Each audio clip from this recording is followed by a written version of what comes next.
आज हम लोग देखेंगे मानव में सबसे बड़ी कोशिका और सबसे छोटी कोशिका क्या है। मानव शरीर में सबसे बड़ी कोशिका न्यूरॉन कोशिका होती है और अंडाणु कोशिका होती है।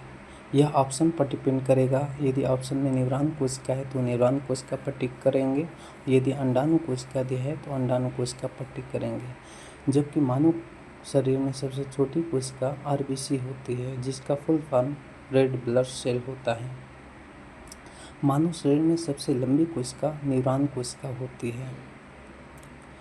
मानव शरीर में जिसमें से नर में सबसे बड़ी कोशिका न्यूरॉन होती है, जबकि मादा में सबसे बड़ी कोशिका अंडाणु होती है। मादा को इंग्लिश में फीमेल कहते हैं। मादा में सबसे छोटी कोशिका आरबीसी होती है और दूसरा मस्तिष्क सेरिब्रम दिया। यहाँ पर ध्यान देने योग्य बात यह है कि यदि ऑप्शन पर आरबीसी दिया है तो आरबीसी पर टिक करेंगे, यदि मस्तिष्क सेरिब्रम दिया है तो मस्तिष्क सेरिब्रम पर टिक करेंगे। जबकि पुरुषों में सबसे छोटी कोशिका शुक्राणु होती है। यहाँ ध्यान देने योग्य बात यह है कि अंडाणु का आकार शुक्राणु से बड़ा होता है।